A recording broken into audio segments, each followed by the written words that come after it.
of the world on them, and they have to try to come back here on blue side now for game 2. And they've got one more chance. They got one life left. They won't get Ari'd. At least they won't get Ari'd this time around. That will either go to 10-10 or it will be banned away. So that is definitely good news. It will be in fact banned away. Goodbye. Burst. Yeah. Respect it. Smart call here. You know, there are certainly other options that Lava does have, as Volibear is going to be target banned from Humbug as well. You know, see what else comes through here for Frederibrion. Twisted Fate also removed. They just don't want to have any opportunity for Frederibrion to use coordination to get ahead early. I think TF ban, for exactly that reason, is a very important one because it capitalizes on coordination. Rise so much. Yeah, just take these global mids away. Question is, what will they first pick here? If Hecarim is left available, we could see that one once more for Humbug. I didn't think it was a bad performance from him by any means. Just wasn't enough coordination for his team to actually pull it off. And I wouldn't hate it if they just pick it once again early here and try to react. It will be the Lee Sin they pivot to instead, though, it looks like, for the hover. An interesting choice here. I don't know whether I 100% like it, but Humbug wanting to go back to a little bit more comfort, wanted to change it up, and I kind of respect that as well. Didn't look like he was ready to make all of the plays on the horse. Probably more used to a Lee Sin, as every jungler here in the LCK or in Challenger was a Lee Sin main. It's just sort of how it works. Yeah, we all were, right? It's, Xin Zhao is Raptors' most played champion. He's going to pick it up here with the Jinx, and with no Hecarim, you feel pretty comfortable about picking this Jinx. You also know that there's no Karma lane that you're going to be playing into. The Aphelios will be the response here. Not one of our favorite matchups to see played for Envy, but he will lock it in here. Yeah. And the Nautilus is going to make you feel a little bit better about this, but still not so great. You know, not feeling so good about this one at this moment in time. Not 100%. Delight could just lock away his Rakan. I actually really like how Frederibrion play around Rakans in Zhao, just in general. But the Leona is the more tanky choice. And it's his second favorite. And given that there is a Nautilus there, and if Liv Sandbox find an angle like Lee Sin gets on top of him while he's trying to flank, there are problems you can run into with a squishy Rakan in this draft. So just going to kind of play a little bit more defensively to make sure that Henna cannot be blown up. So going to start taking away some of these assassins for 10-10. There's the LeBlanc. Yeah, first one to be taken off the board. And with no mid laners being picked up, this pool is going to get very thin. It really is. And that might benefit 10-10. Because he does like picking up the... He does play the weird ones. Yeah, the Talons and things like this. Does mean that they'd need to find magic damage from somewhere. I wouldn't be surprised. I mean, it's not his thing to do, as the Akali also taken away. But I wouldn't be surprised if he just tries to shore up late game and pick something like a Victor here and just try to play like the evergreen comp I was saying I would like to see Liv Sandbox play. But I agree with your sentiment in some ways as well that maybe that's not how you want to play a series like this, especially after how Game 1 went. But there's not a lot of great choices. Gwen taken away from Morgan 2, his two most famous champions. Removed from the table here. There's a fan sign for more Gwen earlier in the audience. I like that. But no more Gwen, not in this second game. Nope. She's not immune to bans, unfortunately. As Vex is going to be... That's a blind Vex. Yeah, very odd. That's aggressive. Certainly is, especially because, like, this comp doesn't also necessarily call for a Vex. There's a lot of follow-up damage for the engages. Leona, Xin Zhao go in, and then you get that first pick for Jinx. Syndra available here, and...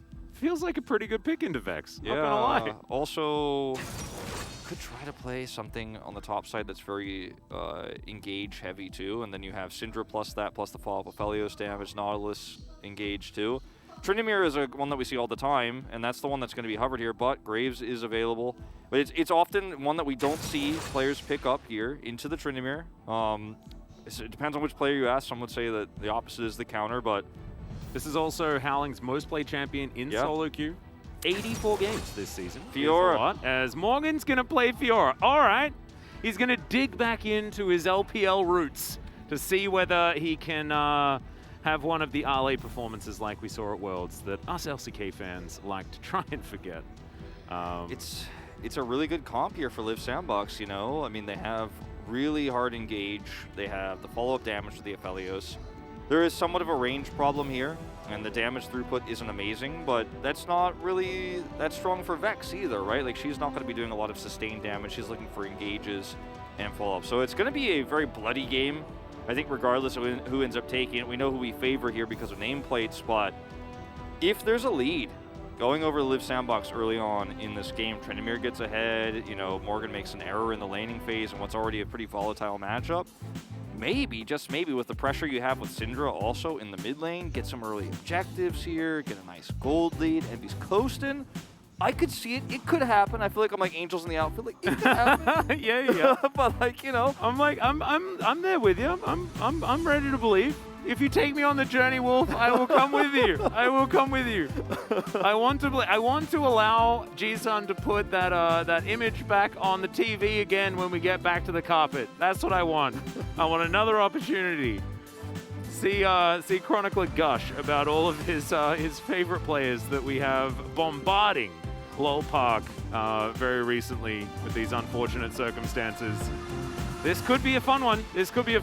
And it could also be a bit of a stomp once again. But we'll see. We'll see how it does go. I think I'm looking towards the bottom side of the map for Fred Brion to really get those advantages yet again. We've seen Jinx be unable to be punished, and now Live Sandbox do have a lot of tools to try and get there, but it's not the same as a Hecarim launching his way forward to jump on top of a Jinx with a Kai'Sa follow-up, right? You don't have that anymore, and Henna needs to be dealt with in, definitely in a better way than last game, because starting off 2-0-1 was, that was a whoopsie. Yeah. Live Sandbox's comp this time, I mean, last time they just kind of all ran at the AD carry, and it was pretty easy to pull it off. Like, there wasn't a lot of complexity to the composition. They were behind and couldn't pull it off very well because of that, and did once eventually kill Henna, but then lost everybody who dove on. This comp is a lot more technical. Like, you really need to have your Howling needs to be on the same page as 10-10. They need to get that follow-up stun, press the ult button, and Hambach has to be there to catch. Envy needs to have the right guns equipped. Like, this one is a little bit trickier to pull off, but I think it's arguably stronger and safer, and it isn't as reliant on just blowing somebody up and winning the game, because you could still front to back with it if you play it correctly. True. A lot of pressure on Tent in this game to hit those scatters really, really well. And also to lane aggressively here against Lava and try to get some early prio and advantages.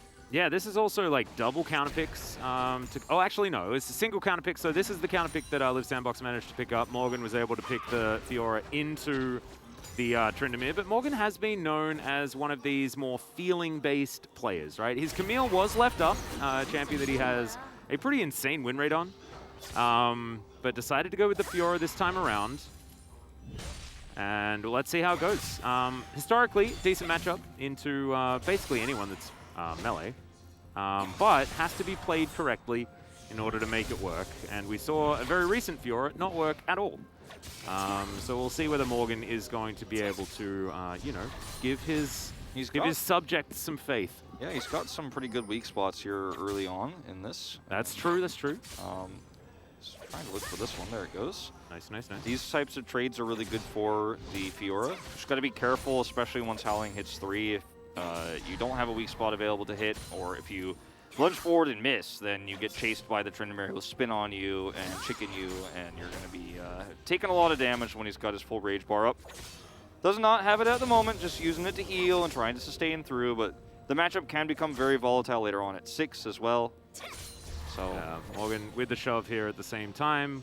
I mean, the weak spots are really just magnetized towards him right now. As soon as I say it, it's the opposite. But the caster blessing for Live Sandbox, I love it.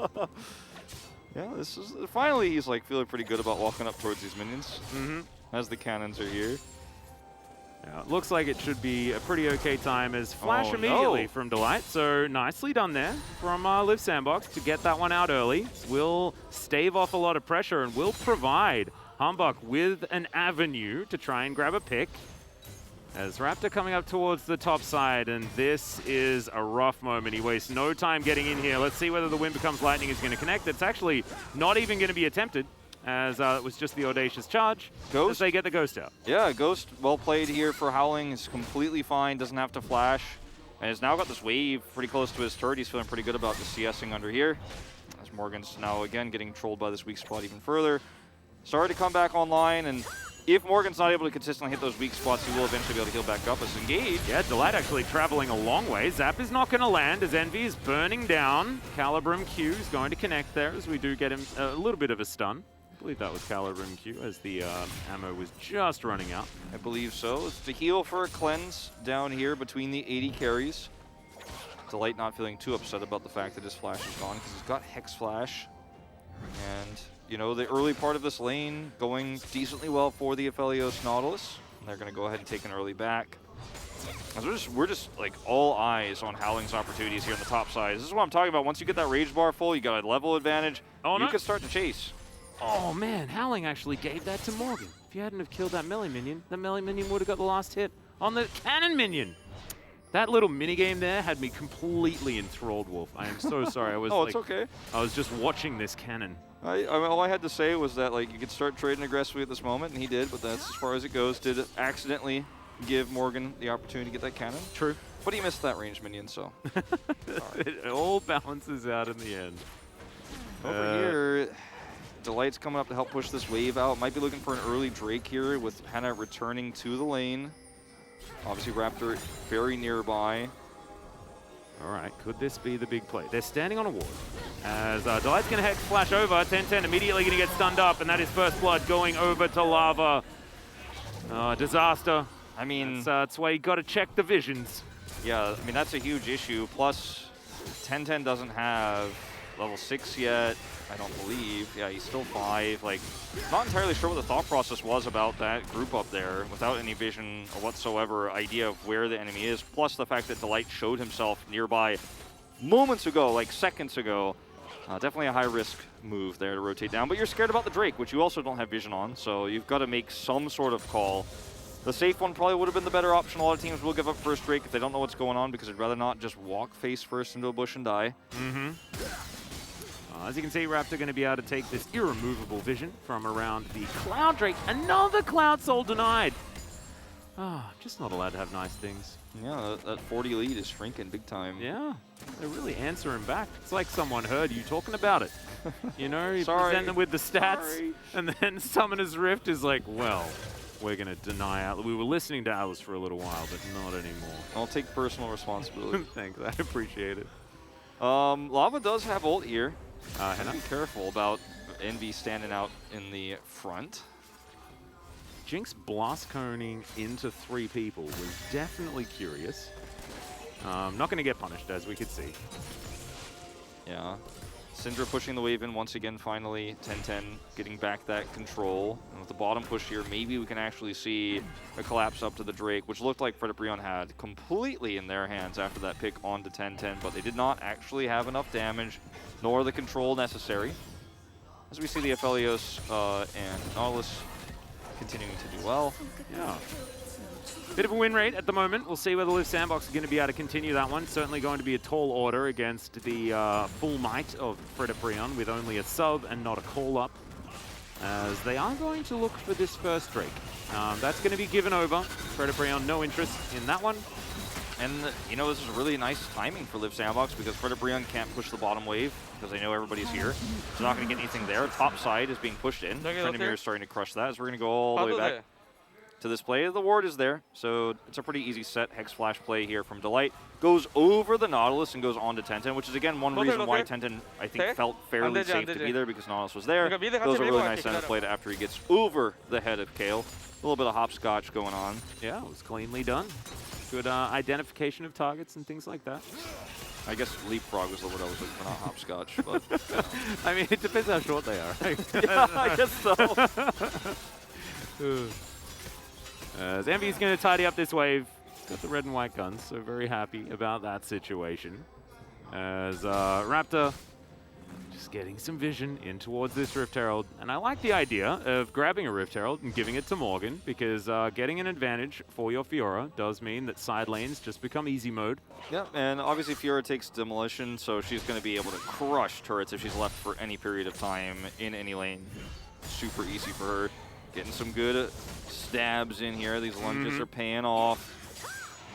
Rotation up here for Hambach, but Aphelios staying bottom side, so this could end up being a 3v3 or a 4v4. Supports kind of meeting each other in the middle here for this Rift Herald, and Humbug's just going to pull the trigger with the top prio here on this Herald, and FredUpReon will have to respond. Well, Raptor actually going to look for a bit of an engage, potentially, but no. It is just going to be a full back away. And the rest of FredUpReon trying to get that rotation over, but Dredgeline is going to connect there as the flash out of the way of the scat of the week. Nice respect given by Delight, but a big trade up there from Live Sandbox. They claim mid control and get a summoner spell. As Raptor had started off the Rift Herald, but this is a dangerous one. Yeah. So, I mean, it's really, really tight right now, actually, the race for this Herald. Live Sandbox going to juggle this one back once again. It's all about these prios. Envy up here first. I've seen this before, as in goes Delight, finds yet another one! But Lava gets hit by the gameplay button. The depth charge comes through as Lava tries to find the Shadow Surge. Super Mega Death Rocket just barely misses, and somehow Lava is still alive! Oh no, Kale's gonna go down. Man, that was almost a gimme as Envy throws a Moonlight Vigil to Narnia. And Aslan's going to pick that one up eventually, I am sure, as FredUpReon push out this mid lane. I feel like Live Sandbox could have played this one a little bit more aggressively, but they waited so long, looked for the summoner spell mid, and then by the time this fight happens, they're just not able to pull the trigger, or rather not finish the kill onto Lava. They pulled the trigger on him, that's for sure, but they're not able to get the last part of his health bar there. And then even though 1010 lives, he's so irrelevant in the fight at that point. He's already used his ultimate, he's down super low. They are going to actually come over here and secure the Rift Herald, despite FredUpReon getting the kill trade up, the health bars in favor of them, Howling still having his ultimate here, which is why I think Live Sandbox could have committed a little bit harder. As once again, this is Delight's engage onto 1010. Hex Flash over, goes straight onto the center with his Glacial Augment, but then there's a turn because Kale ends up hitting Lava here, but Lava gets out. 1010 survives just barely. But at this stage in time, Lava's still relevant in the fight, Syndra is not, so she has to back out, and this ends up being a win, quote-unquote, for kills-wise here in the trade for FredUpReon, but because of the low health bars, they do back away, and that means Rift Herald will be picked up for Humbug. Yeah, I find it kind of interesting that FredUpReon did end up giving that one away, went for that reset instead, but probably just pretty happy to play for a 4-1 win condition in the late game, which they should be able to get for themselves. Right now, still with a decent gold advantage outside of that bottom side, that Envy has a bit of a lead over Henna, but nothing really to write. Nothing significant, yeah.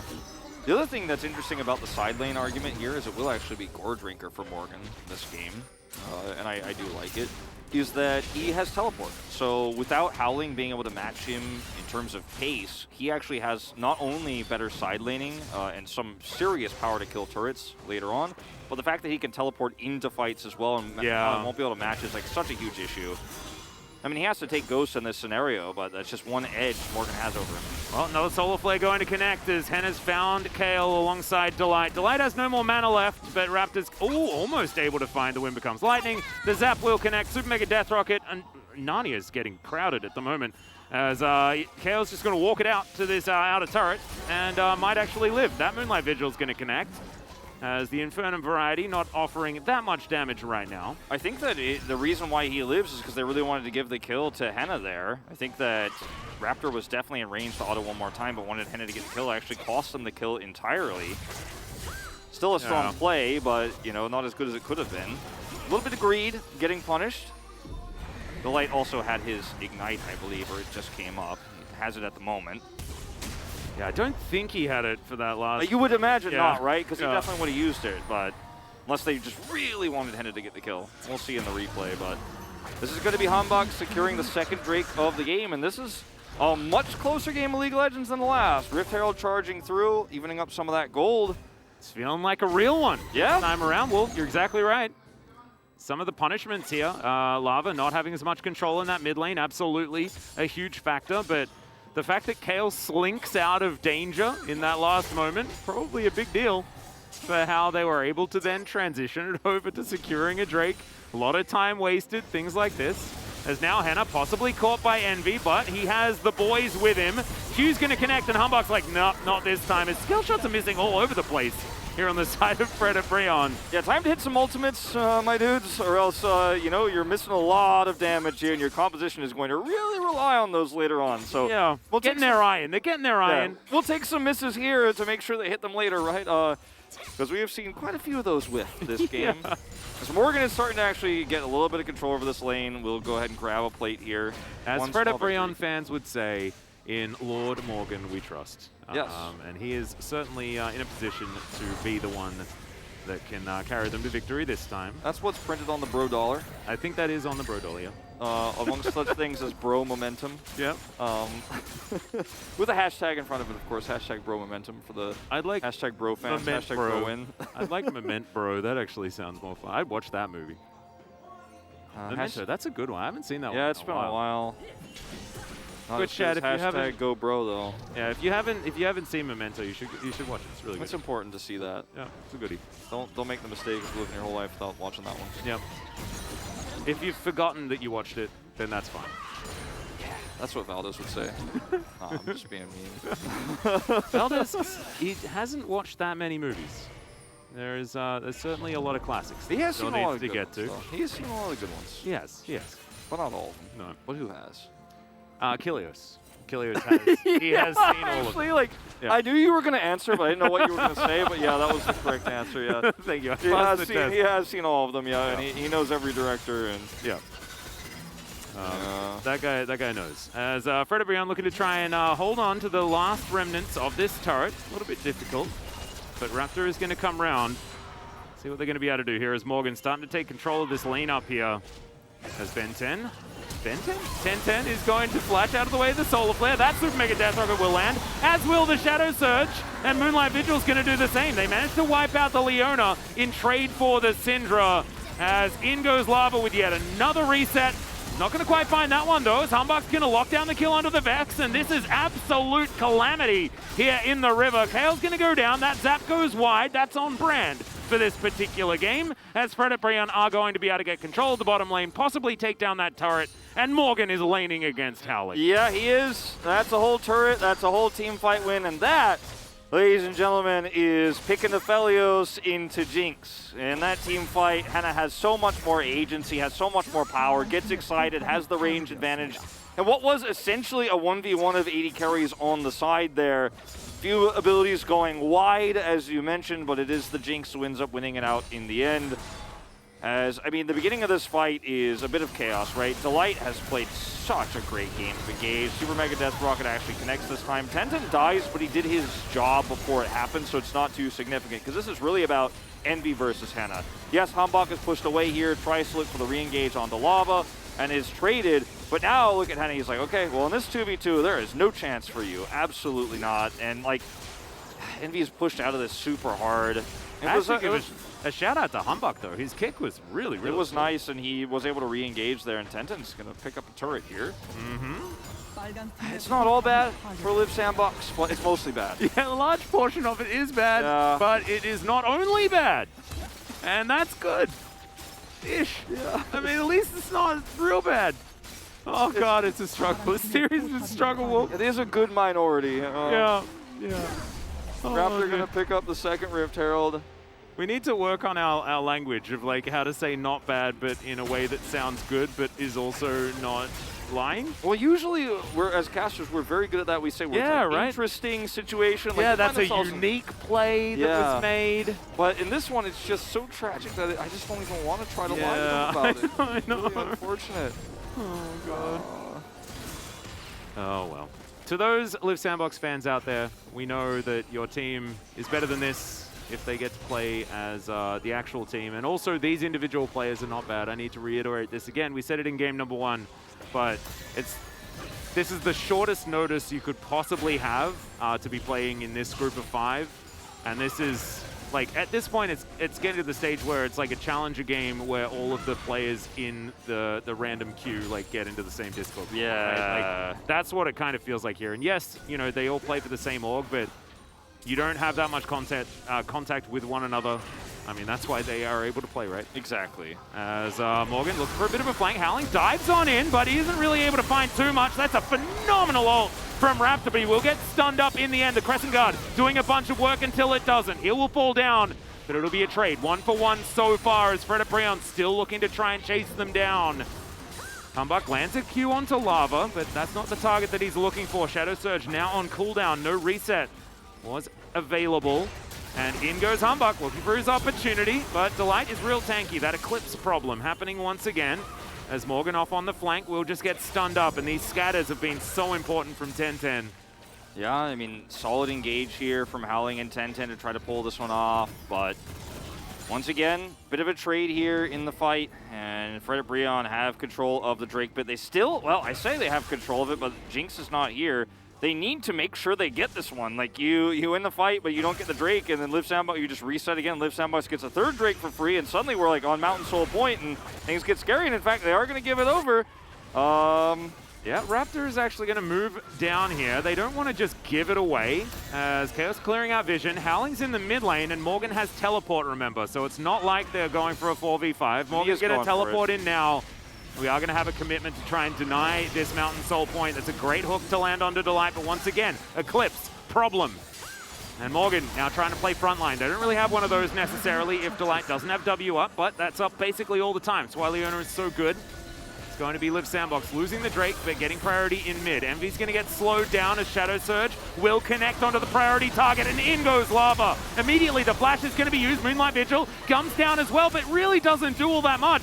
The Grand Challenge has been issued. Morgan really wants it, but he'll take an 80 carry on his way through. And 1010 has absolutely no mana. Takes a Blast Cone, though, and he'll be able to get himself out. I mean, so much hard to engage here for Fred Breon's comp. It's so hard for Envy to play the game. I mean, outside of their first engage, like I said, this is going to be a bloody game one way or the other, but when you look for the engage with your Tryndamere and your Syndra, and you're looking for those types of picks in the neutral, when you have your ultimates available, you can have some great team fights, and Aphelios can follow up. But in moments like this, where Lava is just ulting him from a million miles away.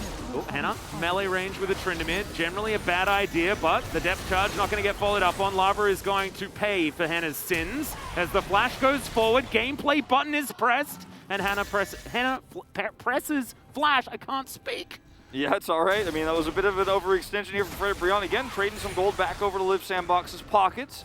Baron is up here, and they have a lot of this vision removed, but not enough to start this one off, at least not safely.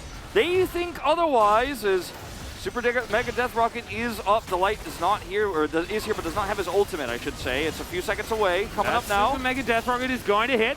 That's definitely good news as Kale's going to get reposted and stunned back immediately, but same treatment, it's going to go over to Morgan, who will get kicked back. Core Drinker gets a fair bit of value, but Henna will find his way into the fight, but not before the double kill comes in for Envy. Kale goes down in the end, but that is still a trade up for Liv Sandbox. Yeah, and Henna, he doesn't get the first reset in this fight until it's a little bit late, so not able to actually get excited, and I think they were so close to winning this one. It was on a knife's edge. We're going to go all the way back to this fight here. As once again, the synergy between Syndra Tryndamere is really strong, but Raptor's Crescent Guard is amazing. Howling's ultimate is going to expire, and yes, Raptor loses his life for it, but Fred and Breon are in a position to continue the chase here. And in the subsequent fight, look at the engage here onto the Aphelios.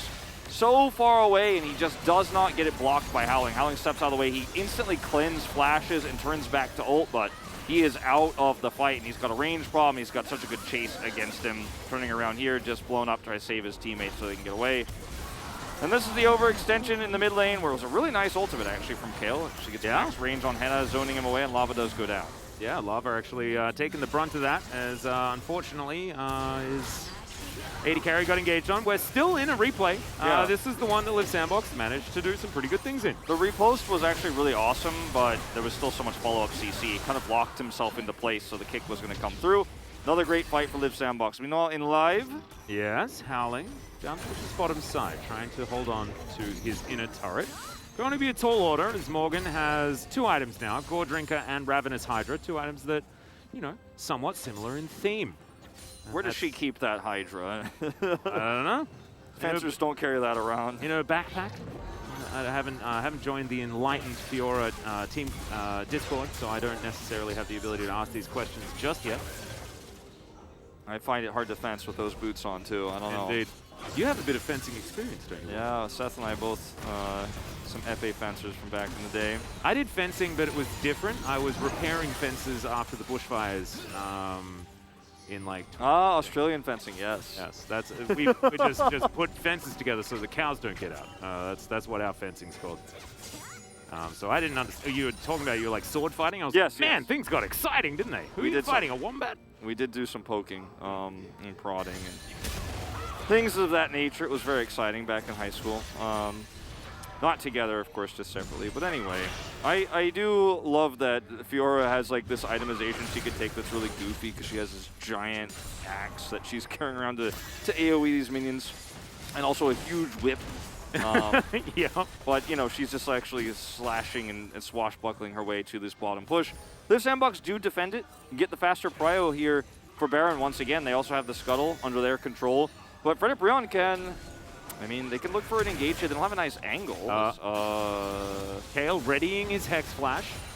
Yeah, that's what we say here in the LCK. Readying his Hex Flash, looking for the priority summon spell. And now they're backing away, actually, from this Baron. And they could try to trade it for Soul Point, but the timing doesn't work out very well. As Fred and Brian are like, well, if you guys are going to completely back away, we're just going to come over here. I mean, you could send one person, Fiora will do, yes, onto the Drake and then deny. Will. She has teleport, too, so she could just take this Drake out super fast and then come over. I'll be right there, guys. Hold on, let me just take out this Mountain Drake. Yeah, exactly. Just real quick. Of course, the Sandbox here can just grab themselves an outer turret on the top side, but they give away mid lane control. So certainly some macro happening here this game. Whether it's for the better or worse of these teams is odd. As we're going to leave that ward there as we go home. Well, I will tell you, it's for the worse of Live Sandbox here for sure. Which is what you were saying in so few words. Yeah. Because that's going to be a free Drake. And they do not start Baron. They do not pressure anywhere. They push a wave into a turret, but aren't actually going to threaten it and give the inhibitor turret to Frederick Brion in the mid lane, which is another opening here for Fiora to actually find. If they get the Baron, she's just going to be able to solo that lane and push down the inhibitor super easily. It's just, I don't know, man. There's so much backing on wards happening, Wolf. Yeah. And I'm starting to lose my mind. There's a lot of it going on. There's a lot of standing on vision. We need to get a few of these cleared up, I think. Getting a vision track towards the Baron is certainly going to be a good thing, but that's see that ward in the back of the pit that's just sat there forever for Frederick Brion, which is why they were able to so freely push down the mid lane and claim that inhibitor turret.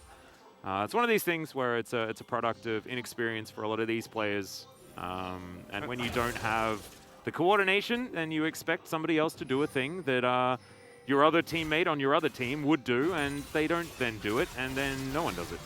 Yes, you know? Lots of do's and don'ts. Asking your little brother to, start to wash the dishes. You know that's never going to happen. As Xenoblade goes in, Humbug is going to have to flash, get himself out of the way. That Super Mega Death Rocket will connect, and Lava picks up the kill, gets the resets here at the same time as the Shadow Surges are starting to rain through. It's a double kill now for Lava, but he's down very, very low, and Envy's got some good guns for this particular fight. He really does. But is there an objective to fight for? Not really. Two members dead, including his jungler. I don't think that you're going to be having a lot of opportunities here. I mean, Lee Sin is going to struggle to clear vision away on a lot of these critical objectives because he doesn't have a sweeper, just going back to your topic from before. But walking up like this to clear this ward, right into the face of an enemy comp that can turn on you so easily it's a death sentence. I mean, you are just asking to die. And it has happened several times on these river entrances, river entrance brushes, where, somebody is waiting on the other side, and his name is Delight, and he's very excited for the opportunity. He's like, yes, I was just hoping you guys might walk into this bush again and try to clear that ward. Please let me use my Hex Flash again. Yeah, I mean, honestly, Delight is kind of my front runner for POG this game. I mean, he made like 2 of exactly the same plays onto the Syndra in the early game to give Frederick Brion the 3,000 gold lead that has been the same 3,000 gold lead for 20 minutes is what it feels like. So, yeah, no, I'm feeling it too, man. I think Delight's had a really good game.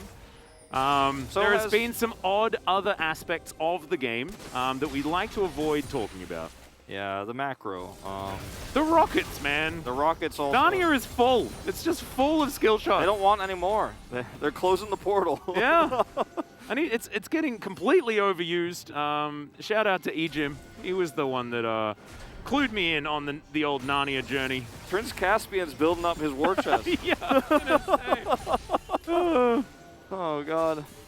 It's a night of League of Legends. It is. This is definitely one of those nights. It's one of those nights it feels like it's like, is it past midnight? But then you look at your watch and you're like, no, it's 9:30. It's just been a lot of chaos in a very compact amount of time. Indeed. Let's just go around the tracks. Change of gold difference. 4,000 now the lead. Fred Brion. I don't know why I had to say that with like a weird cadence, but I did, and it gave me something to say following the sentence that wasn't about the game, so I'm kind of okay with that. Some stopwatches. We'll do a stopwatch check. All right, there we go. So stopwatch available for 1010. Zonia's for Lava, Raptor, You made me look at 1010's items, Wolf. It makes me sad. Well, you know, I mean, you got to deny some of that healing of the gourd drinkers. True. I mean, actually, against Fiora, it's kind of cool, I guess. It's a tough time. Okay, there's not a lot you could do here with the cards you're dealt in this situation. I don't think it's a terrible choice, but I don't agree with it. Let's just say. No. I mean, yeah, I don't think like we don't need to get upset about items. Yeah. Like, Liv Sandbox are playing their hardest, right? And this is a really tragic situation. 30 seconds till this streak. They're going to try to push this wave out, but the mid turret is still up, so there's just nothing that you could really do to guarantee Prio. This is a gamble they'll take. We're trading for Baron. I like it. All right, Liv Sandbox is going to start this up. Morgan doesn't have teleport, and he's booking it towards this Baron pit. Bro know exactly what's going on, but can they do anything about it as they find the dredge line? That's a lot of damage onto Delight, who tanks for about 600 years. Super Mega Death Rocket does a lot of work here, as eventually he will go down. Knock up onto Howling, who has to use his ultimate now, but the Shadow Surge will come through. Lava, is he going to land it? No, because it's a good stopwatch, as Wolf indicated prior to this battle. And Morgan finds the best riposte I've seen in a really long time. He's also not going to go down, as finally Fred at Brion find that team fight that they're looking for. Henna gets excited, and 1010 goes home. So with 3 Mountain Soul over to Fred at Brion if they want it, but with these death timers, I suppose we are post 30 minutes of the game. It doesn't feel like it. I guess you just go end here as Fred at Brion. They had a choose-your-own-adventure game to play, and they just chose to go to the last chapter straight away. Yep. Goodbye, 1010. Morgan with the best Fiora performance in the LCK I've seen all week. And they take down the Nexus. Fred at Brion get the expected 2-0. But our condolences go